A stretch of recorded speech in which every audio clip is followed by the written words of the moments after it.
I remember it was 2017, and I had flown across the country by myself to San Diego to attend the first mastermind event, that I was a student in. And I didn't know what I was getting into. Obviously, the first time you go, you never really understand exactly what you're getting yourself into. And I showed up. Saturday, we start to get in there and learn, and I meet some people, and I learned something new about marketing. And then I had lunch and dinner with business owners in the rehab, in the physical therapy, chiropractic space. And Sunday, we get up and do it again. And the weekend's building, and like at every level, I kept thinking to myself, you know what? I think I found my people. I think I found where I need to be. And for some of you out there, if you had the experience like I've had, you get your business going and it feels super lonely because all of a sudden you're a business owner, you're in healthcare, you might not be taking insurance, you might be dealing with situations and objections and money problems and all of these things that your peers, your parents, your spouse, your friends, they've never dealt with before. And it gets really, really lonely. And I remember being in San Diego, and I ran back into my room after Sunday because I was leaving Monday morning, and I called Dell, my girlfriend at the time, and I said to her, because I was away for the weekend and it was expensive, and I said, I went to this event and I really enjoyed it, and they're having another one coming up in Florida in a few months, and I don't know if I should go, but I really think. And she stopped me and she goes, "You should definitely go." And I literally remember where I was sitting on the bed at the time in the hotel. I remember being in San Diego. I remember that moment. And the moment, for so many reasons, the first one was, wow, I met someone that I probably should stick with because she's actually supporting me and encouraging me to do the things that I just needed the permission to do. But more than that, and even most importantly, she recognized that I had been somewhere and around others that were going to help propel me forward to reach my goals. And that was 2017. And 6-7 years later, as we now put on these live events, it's one of the most gratifying and fulfilling times that I have in my life, because I know that when people show up to these events, there's a chance that maybe one person would have that same experience, that revelation, to know that they found their people, to know that there are people out there that there to support them, that understand them, that have been where they're trying to get to, that have gone where they want to go. I met some of my best friends at these live events. I've learned so much about myself in the process. I've learned what to do. I've learned what not to do. I've learned that it takes sacrifice. I've learned that there are better ways to do things. I've learned that my mindset matters. I've learned that business is different than playing sports. Sports, you have a season, right? Football starts in August and ends in February. Business goes on forever. And if you lose motivation, you feel like you're on that treadmill, it gets exhausting. These live events are able to reinvigorate you, re-energize you, give you some energy, find people that you're in touch with so that you can go back to your practice for the next 4 months, like shot out of a cannon, which is why we put them on. They're not cheap. We literally have to budget them into our business so that we can put them on and make them world class. So for each and every one of you, I hope if you're listening and you're on the fence about attending our events and our live events, that you give yourself a chance. So if you go into the show notes, there's a link in there. So you're going to click for a guest pass. Please, I know you're going to enjoy yourself. You're going to learn a lot. You're going to meet a lot of people. And if you just get one thing out of it, it's worth it. It's worth it for you. I hope to see you there. What's up, everyone? Welcome to the Business School for the Rehab Chiropractor. Class is officially in session. My name is Justin Rabinowitz, and I am a rehab chiropractor on a mission to teach you, a fellow rehab chiropractor, the exact tools and systems I've used to build my own successful rehab chiropractic practice so you can do the same. I hope you enjoy, and please subscribe. Molly, why don't you give us your biggest mindset shift from before starting ChiroBiz 101 and Mastermind until now? It's tough to pick one, I think, but the biggest one has been how to view the business from above, because before it was very much me working in the business, just being a chiropractor. So I view it as like me being here in this business, in this building, but now I'm almost like looking down on the building, watching the business run. and seeing what pieces need to happen when. And that's a view I've always wanted and didn't quite know how to get. So I think that's my biggest mindset shift, is no longer being in it, just watching it. Well, I'm still in it, but being able to watch it from above and view it as a bigger picture too, and see that there's a bigger picture that it can go into as well. Love that. Max, what about you? My biggest mindset change probably is along the lines of, it kind of changed my ability to set limits. It changed to the point where I no longer can set limits on myself because anything is possible. Meaning allows us the mindset to think bigger. And so along those lines, with the ability to think bigger, things happen a lot faster. And so being able to react and be more proactive with those decisions can lead to a lot faster change than I ever thought was imaginable. I love that. And so just for the audience, give us a reference before you started the program to now, roughly monthly revenue from before till roughly now.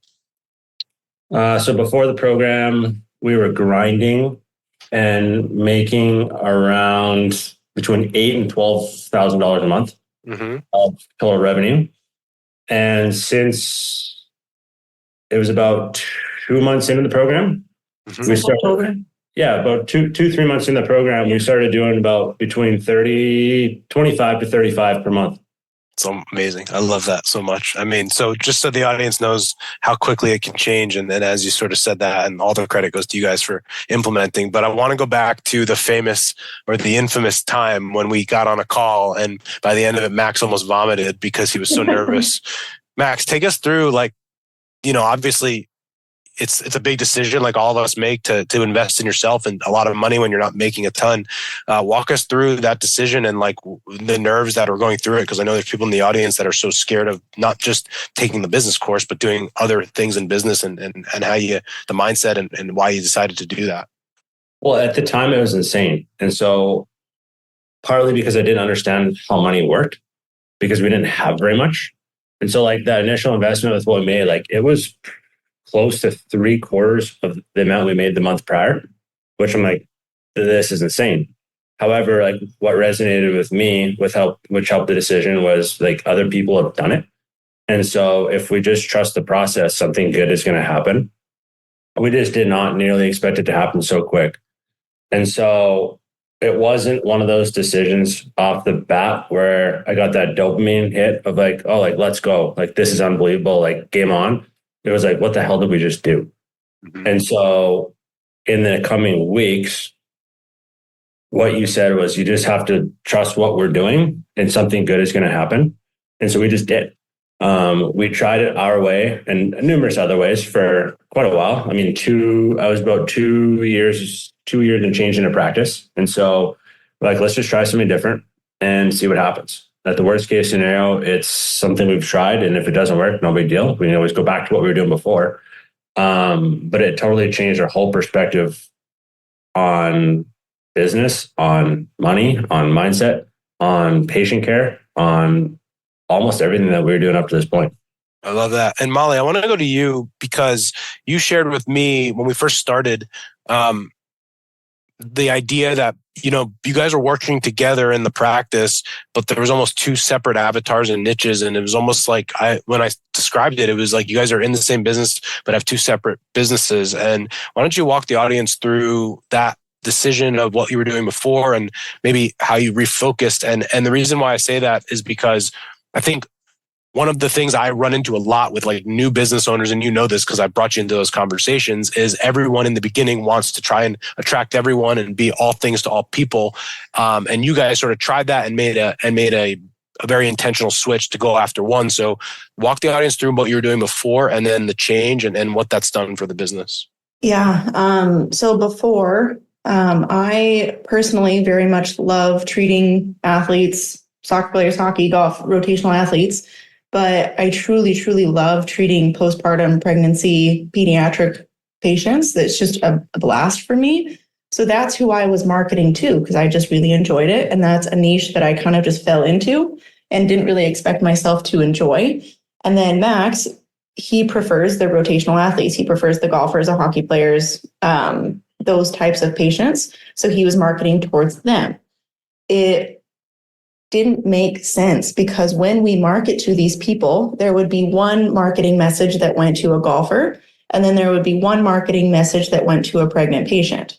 A big light bulb that went off to me was my 16-year-old patient came in and she said, the oddest thing happened to me. I was like, what happened? She's like, I received an email from you about a pregnant patient. And I was like, and she just died laughing, thought it was the most hilarious thing that she got an email about a pregnant patient. And I was like, yeah, that's just our general marketing email that we send out. And she's like, it just didn't really make sense because a lot of what you do is for active individuals. And she's a very smart 16-year-old. And I was like, wow, true, like very, very true. And we just kept trudging and doing our own things because everyone kept telling us as many people as you can reach, the better, as many people as you can reach, the better. It just continued not to make sense. And it was getting extremely frustrating and confusing. And so then when we talked to you, one of the biggest pieces of advice you gave us very early on was to pick one direction and go in it so that when we market and when we have an Instagram post or an email or an event, it makes sense for the one business to do the same thing. And so that's when we kind of niche down into the pretty much golfers at this point, rotational athletes, golfers. And since then, it's made the world of difference because when I go out and I market, it's the same message that he's going out and marketing. So when we come together, it's not, am I seeing Molly's side of the practice or am I seeing Max's side of the practice? This is Fortitude Performance Chiropractic, and this is exactly what we do. And this is the place for you if you are a golfer, essentially. Yeah, I love that. And Molly, I want to come back to you because I know you're kind of have your head in the marketing with the business. I think the fact that you guys went from how quickly it grew, and Max, this brings me back to when you said I finally have a real business. And I said you truly had a business before. We just made some very small changes because it's impossible that your numbers can go there if you guys already weren't doing a lot of really, really good things. It just needed a couple different tweaks. And so I honestly don't even know this answer, and I'm starting to learn more, but the way that you guys have grown so quickly tells me that you guys did a lot for the first 2.5 years really, really well. And again, just a couple tweaks that have made the difference. So Molly, why don't you take us back to, you guys opened this practice, and I don't think either of you are from Arizona yet, right? Or No. from the area. So it's a new area. Walk the audience through what were the things that you did early on to establish your name in the community and your practice, to be in a position where you can make an incredible business in such a short period of time. What I did was I just went out and met professionals that I thought were great people for my patients to also connect with. Those were the people that I went out and met first. So, and I think if you're open to it, Max could answer this question too, because he's done a great job at it. But I just found, so we talked about the naturopath the other day on the call. Many of my patients want a naturopath and they want that route and they want to take that primary care route because it suits them better with how they view healthcare. So I sought out all of the naturopaths in Scottsdale and I asked if I could have coffee with them. I think the two that actually replied and were open to doing that, or two of them I still talk to all of the time. I then went to personal trainers. I then went to gym owners. I have reached out to, so at the time when I was doing the pregnancy postpartum stuff, I've met a lot of doulas, midwives, birthing centers, lactation consultants, occupational therapists, and other healthcare providers that don't do what I do, so that when I explain to them what I do and they don't do it and they have a patient who needs it, hopefully I would be one of the first people that they think of. So that's how I did it. And I got this advice from Max because he was successful at it, is staying in contact about every 2 to 4 weeks on average. And so that looks like, hey, this podcast made me think of you. Because most of the people I connect with and stay connected with, we're very like-minded. And so I send podcasts to them that I think are great. I see an article or an Instagram post that I think is awesome, and I send it to them. They post on their story and ask a question about something. I answer the question, and I interact with their Instagram. I and I genuinely like their content and I like what they do. So I promote it. I share their stuff. I shoot them a text and say, hey, you want to get coffee? And that's, although I feel like people think that's the slow way to do it, it's truly been the most genuine way I have found to find great referral partners in the Valley. I love it. Max, give us some insight. It sounds like you do this as well, or maybe even taught Molly a little bit about it, but how have you made these relationships and then been able to actually continue them until they produce or just genuine relationships in the community? So a mentor of mine off the bat told me to get to know purchase influencers. And so I never heard that term before. When we moved to Arizona, we graduated and literally knew nobody and didn't know anything. Like I couldn't even spell the word business if you asked me how to spell it. So, which is a tough problem to start a practice off the bat. And so what I did was I started playing a lot of hockey. I joked that I retired first because I had no patience, but I played a ton of hockey and a ton of golf for probably like 6 months to try and get to know as many people in the golf and hockey world as possible. Along the way, back to the purchase influencers was basically people that have influence over other people, right? We've talked about it all the time, the gym owners, the trainers, the golf coaches, and people along those lines that have access to people that I'm interested in or passions of mine to treat. And so I had a lot of people that just disregarded me off the bat of me just going and reaching out to them, cold calling them, showing up. But it wasn't until maybe it was about 6 months or even almost closer to a year where I finally started developing relationships with a couple of very key, now very close friends of mine that own other gyms in the golf and hockey world that, first off, trust me is the big thing. I think that's the biggest thing that I can portray is that it takes patience. It wasn't me, hey, send me all your people. It was, hey, what do you guys do? I'd love to learn from you. How can I help you? And then it wasn't the first time, it wasn't the second, it wasn't even the fifth time of, oh, like, what do you do? Like, can I come see you? It was down the road eventually, oh, like, my back hurts or I have an Achilles issue was actually one of the first things. And they're like, oh, like you do something different. Like you're not a normal chiropractor. And so that was able to open up their brain and see that we're capable of more. And then from there, they send me one person. I do my absolute best to help them. And then from there, it kind of just snowballed and has taken off over the last, about 2 years after that. But I never heard that term, purchase influencers. It's a nice term that I appreciate you sharing for sure. Though the takeaway I have from both of you guys that I believe most people don't, in our profession specifically, whether it's the marketing or the sales or opportunities that you guys did is the appreciation of the level of volume, right?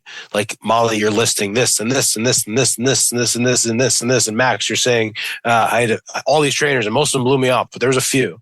And so the understanding that like I got to cast a wide net in the beginning, even if I'm specific in the area I'm going, I got to get to a lot because most are going to blow me off, ignore me, say no, whatever.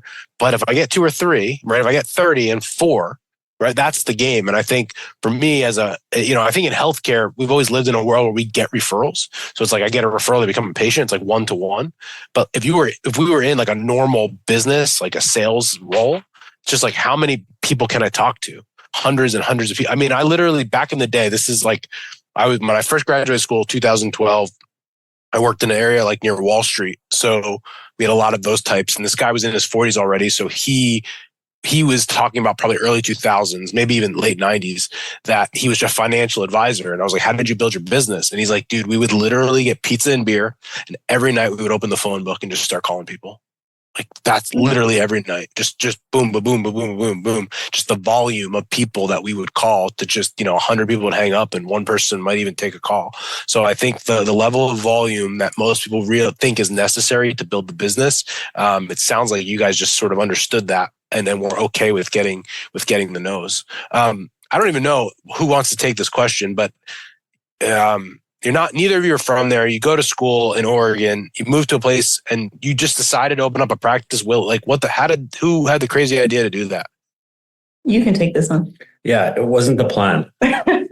I begged people for a job. So basically the backstory is we moved here during COVID of 2020, which Was not a great time to start a practice. And so she got a very cool opportunity at first to learn the ropes in kind of a quote unquote residency, right? And an associateship, which ended up being 2 years. So extremely valuable off the bat for her. And then for me, I wanted the exact same thing. Just go learn the ropes for a couple of years, learn how to treat people, learn how to get really good at treating people to begin with, and then learn everything else along the way. I literally reached out, talked to, asked, begged about 30 different places around the valley here for a job. And it came down to me thinking of, well, I might have to go back to Canada at this point because like literally nobody's hiring. I could work at the Joint, but that wasn't for me. And so I interviewed there actually. I'm just like, this is my last resort. I've got no other options. It's this, Canada, or bust. And so again, talked to my mentor, a very close friend of mine. He's like, you're not going to the Joint. And so from there on, I took the jump. I met along the way, playing hockey, like I just mentioned before, met a buddy of mine whose wife trains at a gym, a small personal training gym for a very long time. Told them about my situation. Hey, I'm just going to start a practice. I was treating people remotely at the time, just like literally 2 people a week type kind of thing. And she's like, hey, I might have a spot for you. Let me get back to you. So she gets back to me like a week later, said, hey, go talk to so-and-so. They have a room that they might be able to rent you in my gym. So go talk to so-and-so. He's like, yeah, like this room's vacant. Like, when do you want to start? I'm like, yesterday. And so from there, I get what's called valley fever. And which is, I never heard of this situation. Just get pneumonia, crazy illness. I'm out for like 2 months now, basically dying. And so I didn't start for a few months after that to get going on my feet, but eventually did get the room, got the lease done. And this is the same room that we're in today with the both of us. Wow. And so Molly, when did you join? January last year. So it's been just a year that we've kind of been all our eggs in one basket, which is cool. Let's go through this a little bit. Because there are couples like you that meet in Chiro School and want to do it. And, again, we can objectively, you guys have been wildly successful. I'll start with you, Molly. What is it? Because again, this is hard. Like, you're business partners and like romantic partners, and it's like one of them is hard enough. Give us some background into what you found has been really challenging or what's been really great about it. Because I think that I preach against it so much because most people do it because it's convenient. And in reality, it should be the complete opposite. You should have to convince me that it's an amazing idea for all of these reasons, and not just because we happen to sleep in the same bed that we're going to open a business together.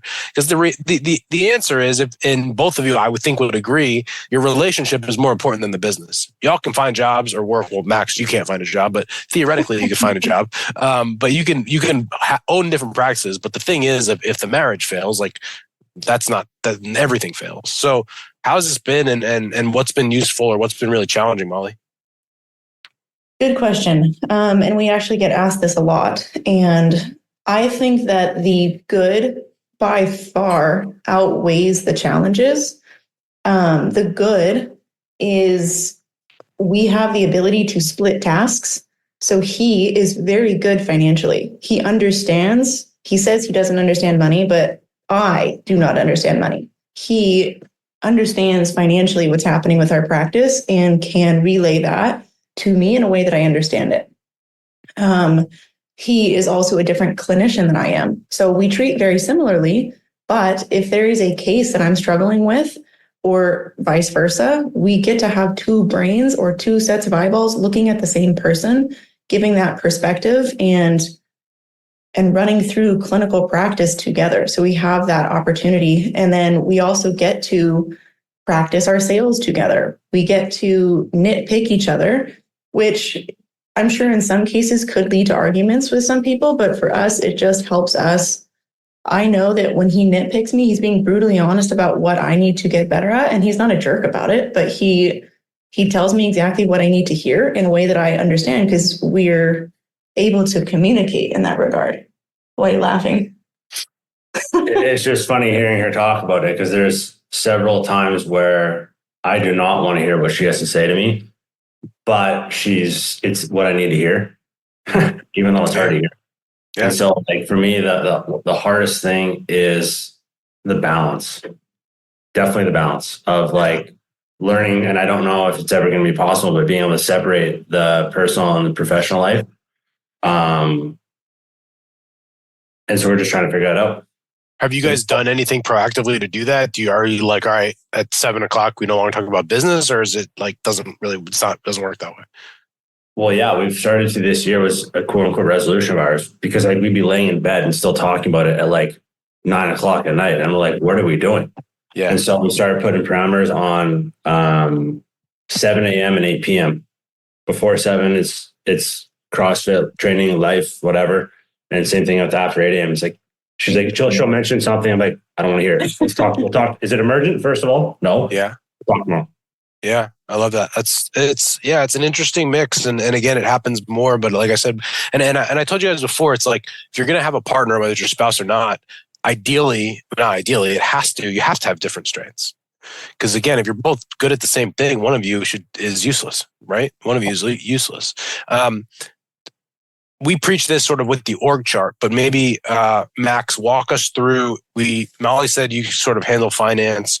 How do you guys think about like the task or roles or accountabilities in the business as it's split between the two of you? So Molly is heavy in the sales and marketing hat. We found that that's just a strength of hers. And so for me, being on the more of the financial aspect of things, and I also love to treat people. We've already, that another thing we've learned since starting with you and everybody in the group, like she's the CEO. Like I'm not even arguing for that title. I don't want that title. That's her role. And so right now that's her title, even though we're distributing everything between the two of us. The other exciting thing is that we're also in the hiring process. And so we've started that as well. And so up to this point, like I said, we've split all the hats with how I just mentioned. And so moving forward, we're going to start delegating a little bit more, buying back our time, as your good friend Dan would say. Yeah, I love that. No, I think it's funny you say about like the CEO role. And again, we're a small business. So people hear this like, they're like a small business. We think about this, but it probably is more important because there's only two of you. There's more than two things that need to get done in a business. And as you start bringing other people on, I just did this with Kaylee and Ashton because my friend Kevin, I asked him going into the new year with Kaylee and Ashton, like I want to make sure that they have clear accountabilities and roles and responsibilities. And for them, when we walked in and I sat down, I said, guys, we need to figure this out because today, the only thing that I'm sure of is that Kaylee, you're accountable for marketing and Ashton, you're accountable for sales. The rest of it, I don't know. Do you know? And they're like, no, we don't know either. So, and it comes down to little things of just creating efficiencies. So as an example, it's like, who's going to be in, if we run out of toilet paper, who am I coming to? And it's like, well, Kaylee, I'm in charge. DV folders, who can I go to? If we have a staff member that needs a day off, who are they going to? And again, because it's like when we say that Molly's the CEO and she's going to deal with that, then we make sure that we have some level of like the person coming in, whoever that is, the next person is understanding of like, this is how the business works. That if you have this issue, please talk to them because they're going to be able to help you with that. And if you have an issue with like a clinical question, you ask Max, because again, like anything in life, if there's lack of clarity, it just becomes messy, it becomes stressful, becomes anxious, and it's not perfect, right? And there's going to be always like, just because Molly's the head of marketing or director of marketing doesn't mean that Max doesn't do marketing. It just means that we have one person that sits on top of that to understand it. And we're about to do this it might be interesting to think about. And once I get a hold of it, I'll obviously teach you guys. We at the coaching business, because we've grown so fast that so many things happen really quickly. And at this point, we don't actually need to hire anyone. But even if we did, he would ask me, who do you need? And I would say, I don't know, because I don't know what everyone does here. The thing is, like you guys, you're high level people, my team of high level people, everyone just does everything, which is great, but it's also not great because you don't know who's doing what. And so the exercise that I'm doing with Hannah next week to organize it is, like, we call it a functional org chart, is where we look at each section of the business in marketing. Like, what are all of the tasks that happen in marketing? And then who put a name next to each person? So we can lay it out and see, like, where is there redundancy? Are we clear on who's responsible for this? And going through, like, literally every single step of the process just to know what's happening. So even when you're small, and probably when you are small, even more importantly, to kind of lay that out and say, how do we look at this and see it? The next step of that, which is interesting, which you can do, is you look at all the names next to it. And then the next question is that person actually the best one to be doing that? And sometimes it's yes, and sometimes it's no, and we have reasons behind it. As an example, right now, Instagram strategy DMs, like in my business, who does that? It's like, well, Rachel does it sometimes, Justin does it sometimes, but Lauren's really in sales. Rachel's, Jesus, Lauren should probably be doing it. But I get confused. It's like everyone sort of does a little bit of it. And it's like, how efficient is that? And where are we getting scattered, and where are we missing things in this business just because it's like everyone just pitches in? Again, it's great, but it's also confusing. And so, like, the organization level, and you guys, at your revenue level, it's like, man, because these problems will just get worse. The more zeros you add to it, the more that happens. Max, at our VIP day, you said, I finally feel like we have a real business, and I told you that you already had a real business. But why did you say that? Because I never thought of any of this for the first 2 years of practice. Yep. You kind of got away with it. Right. And so, like, when we reflect on it, that's how I truly feel. I truly feel that we now have a real business, because beforehand we were just winging it. Like, I didn't go and think about marketing messages. I didn't think about sales. I thought about, like, I love training golfers and hockey players. How can I train more of them? That was my business model. And so,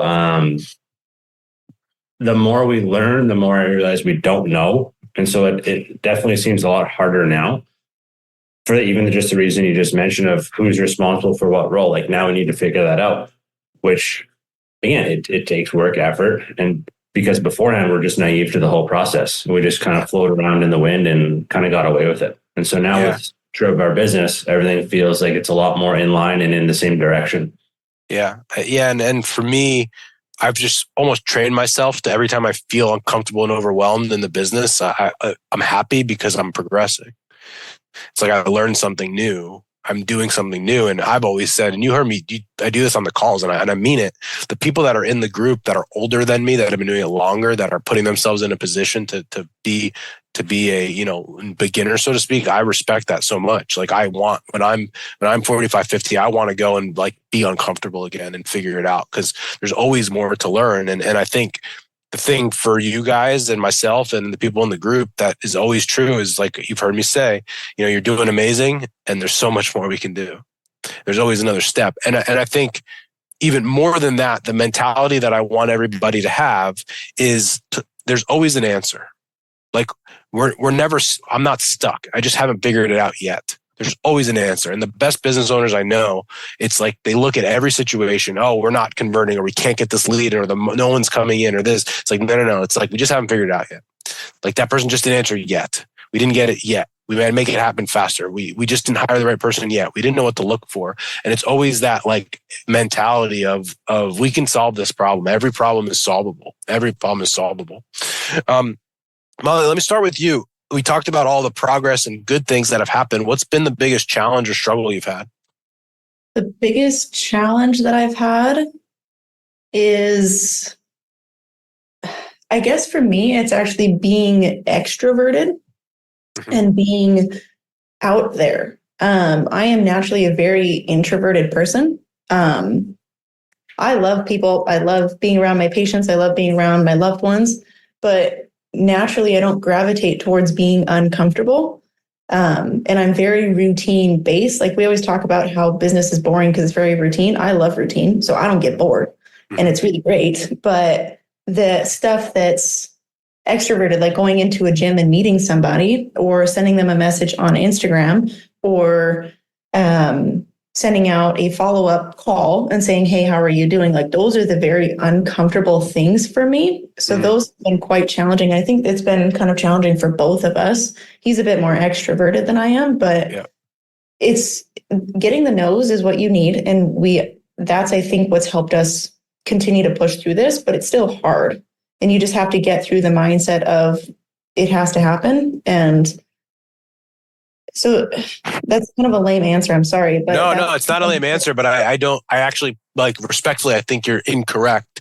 I was looking at my bookshelf to see if I have the book. There's a book called Quiet. Have you ever heard of it? Mm-mm. So it's literally called Quiet, and it's about introverts, extroverts. And so I am beyond introverted. Like I don't want to leave my house. Literally, like you guys see on Instagram, this area, my basement, I'm building it so I don't have to leave. That's the point. Because I want to do nothing. I want to talk to nobody. But when I have the things that I'm passionate about, I do. The thing that book, and it might be something interesting because I think it reframes the introvert versus extrovert, is the way they describe it in the most basic way of an introvert versus an extrovert. It's how you recharge. Right? It doesn't mean you don't like people if you're introverted. It doesn't mean you don't want to go out. It means that basically at the end of a long day, would you rather sit on the couch and like listen to a podcast or watch TV or just hang out? Or would you rather go to the bar for happy hour? Like 11 times out of 10, I'm sitting on my couch. Right. Whereas like we all know people that they want to go out and they want to be like, that's what they want to do. And so basically the argument in this book actually is that if you think a lot of the best speakers in the world, a lot of the people, like the leaders, are actually by definition more introverted. That by nature, they're way more introverted than you think. And like I can tell you, my mentor, who is great on stage, he does these events with 4, 5, 600,000 people. I mean, you get him in a private, he barely speaks, right? And so it's just, and he's always with his family. He doesn't like to go out and do all of those things. So I think the idea of being introverted and extroverted is actually, I think it's different than a lot of us think it is. And we sort of convince ourselves that we're a thing when it's probably just, we heard it somewhere once. We're like, oh, that's me. And I think the thing for me, it's always about what am I required to do for the work that I'm doing? And so if it requires that I do that, whatever we want to call it, introvert, extroverted, like it's, it is what it is. I think that for you or for all of us, it's that we generally want to put ourselves in a position where we do more things than not that gives us energy. Mm-hmm. That's the thing. Now, I think some people make that leads them into like, oh, I'm only going to do what I like to do because I saw it on some business book. Like, it's like, it doesn't work that way. Like, we literally all have to do shit we hate. Like, that's part of the business and always. And so, like you said, it's like, I like people, I like to be around it, but it might just be like when I need to recharge, I want to be in the house.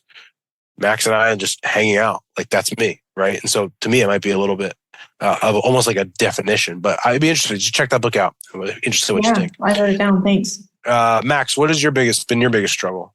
I have one actually, but I'm curious what you say. Not just treating people all the time. Why? What do you mean? I get stuck and I need to treat more people. Like, that's all I want to do is just go treat people and try and change their lives. Mm-hmm. But then what we've also learned over the last 3 years is if we don't do the things that get more people in the door, then the same problem just keeps happening where I don't get people to treat. Yeah. So you have a passion for it and you like being in the treatment room. So it's like you just default to that when you get sort of nervous or stuck. It's comfortable for me, right? I've been very fortunate to work with some super cool people. And it's basically just like me hanging out with them. Yeah. And also providing a good outcome. Yeah. A lot of the time, where I get to change their life, help them go play better golf, help them play better hockey. And so for me, like that's where I'm most fulfilled. Mm-hmm. I love that. And for you guys, because it's two of you, there you can have more of that, right?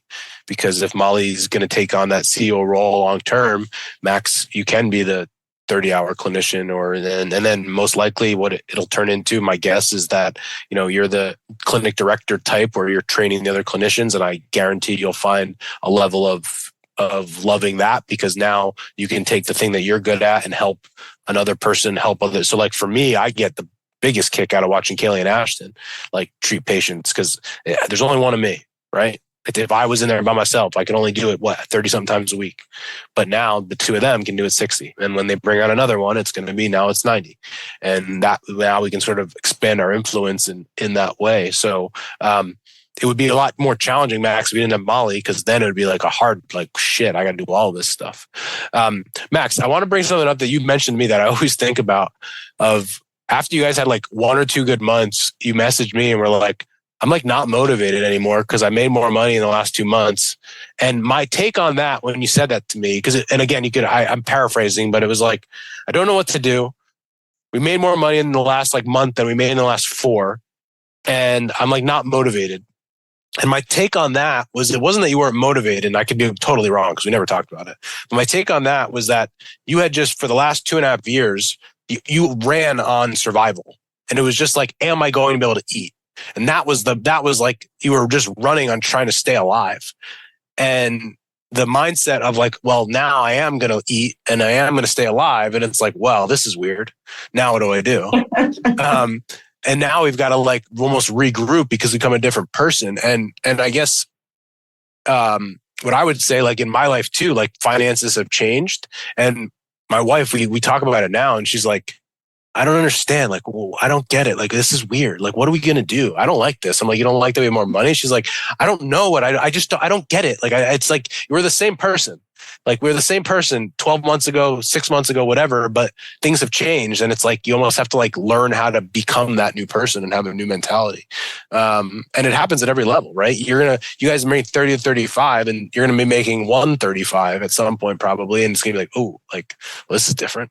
Right. So do you remember that message you sent me? Yeah, vividly, because it's something I still think of every day. I don't have a great answer for it, because that's one thing I'm trying to figure out ever since I graduated from Cairo school. Yeah. Was what I want to achieve. Well, money has always had to be something I've had to think about because I've never had it before.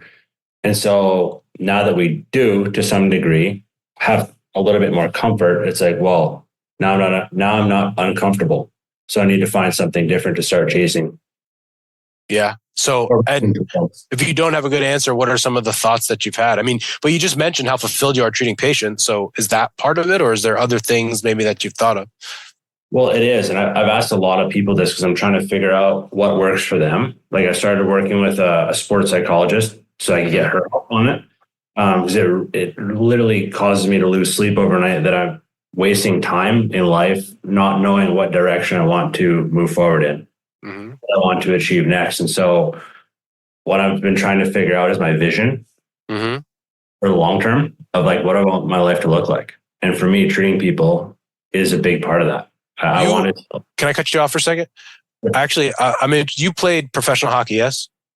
Not professional. I ran into concussions before that, but high level hockey, very competitive hocky. Yep. So I interviewed JC last week. JC played pro soccer in Europe. And the thing I said to JC was that I played sports, college, whatever, but like not that at a very high level. But when that was sort of gone, I was like, what the hell? Like, I don't know what to think about anymore. And I asked him that question, and it was a very much like, shit, like, I don't know what my identity is. And that was always sort of the thing. Do you think some of it is in that, like, you were so there for so long that when that's kind of gone, that competitive, that it's challenging to find the next thing? Oh, 100%. Like, I know vividly I was depressed after hockey was done, and I didn't know what that was at the time.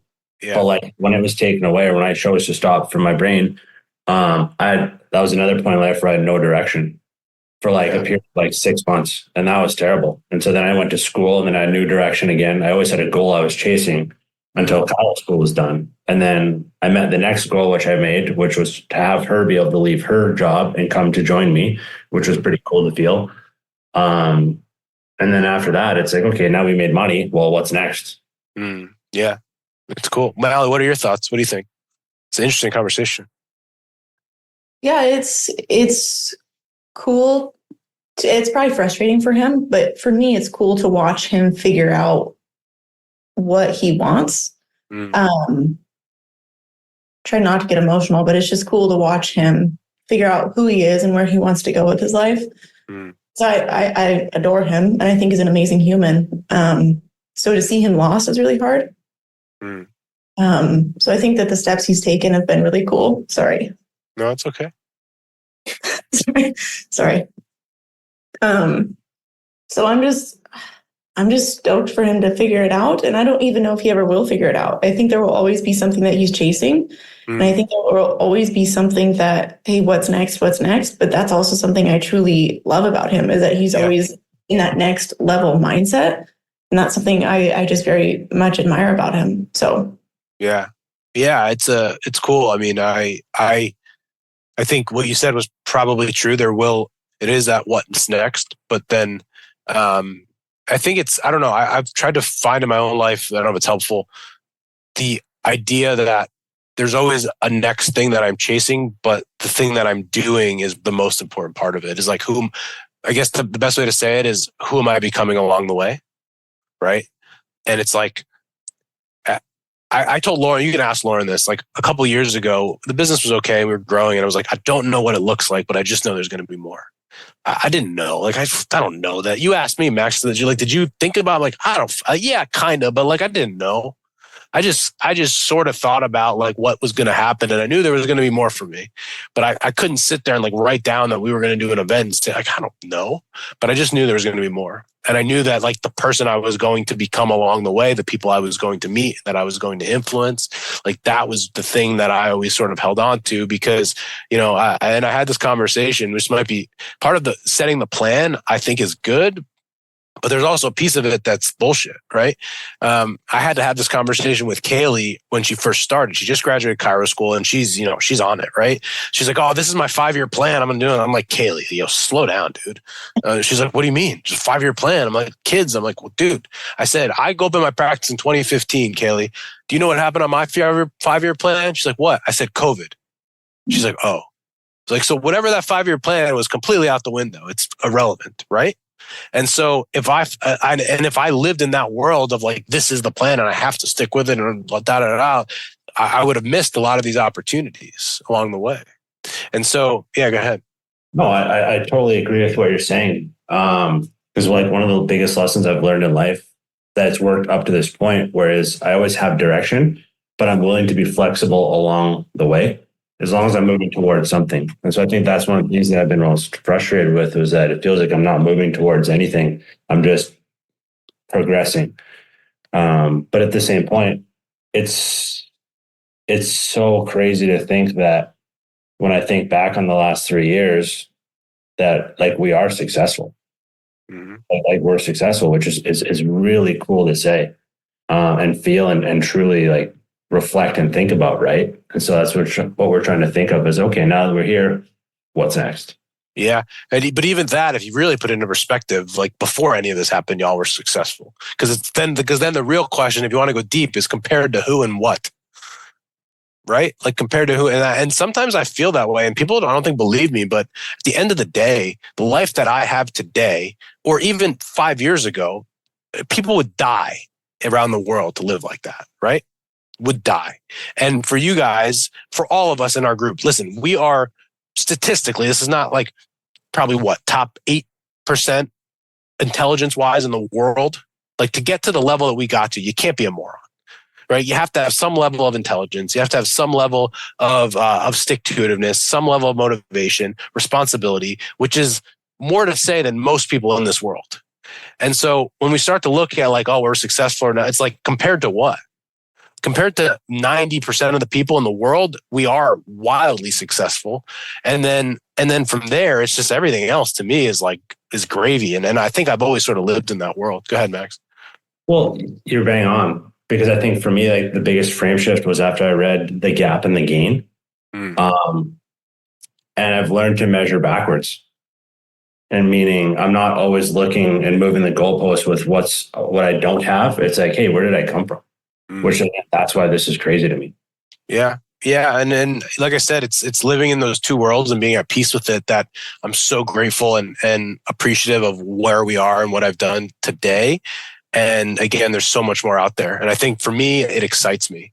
Like, that's also why we kind of go into business, because it's like, what else is out there? how good can it get? What else can I explore? Where a lot of times, in a job, it's stable, but you're like, you kind of know your path. My friend that works at the state, it's like, he knows the path forward. Like, it's this. And to me, that's not very exciting. And so like, it's like, we're doing amazing, but there's so much further to go. Before we wrap up, give the audience, for those people that are on the fence, that might feel violently ill, that are on the fence about doing ChiroBiz 101, and either one can take this. Why should they take the course? It was easily the best financial investment we've ever made, first and foremost. And that's a really broad answer, but it was sickening at the time, but it paid itself off so quickly. And as a business owner, I feel like I've always craved being a business owner. And that's something I always knew that I wanted to do. But no one ever taught me the things that it entailed. I was like, okay, I'm just working, and that is business ownership. But this course truly shows you what it is to be a business owner, and like what hats you have to wear. Because before that, there's nothing out there, especially in school, that shows you what steps you need to take to be the business owner. You get to be a clinician, sure, but you don't get to be a business owner. And so I can't stop saying enough how much this was the best investment we've ever made. And we also just continue to learn more. So it's not just the same stuff over and over again. It's when you learn something new, you give it to us to then take to our business. And we're also in this group of however many people are in our mastermind group now that have either been where we're going or they want to be where we're at. So not only do we get to help other people answer the questions that they're going through, but then we get to look to people who have been where we are and ask them questions too. So there's less likelihood that we're going to feel nervous to do something or scared to do something, or we feel like we're doing it wrong because people have done it before us. So I cannot say, like I said, without a shadow of a doubt, do it if you're even a bit thoughtful about it. Love it. Max, anything? Or Molly summed it up well? Yeah, it's been life-changing for us, is the best way I could put it. We like a year ago, if you thought we're where we'd be now, previous February, I thought you'd be lying. If you said that where we at.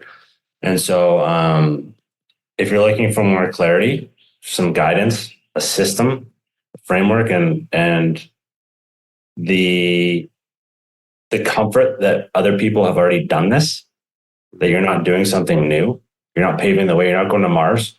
I think that should help make the decision a lot easier.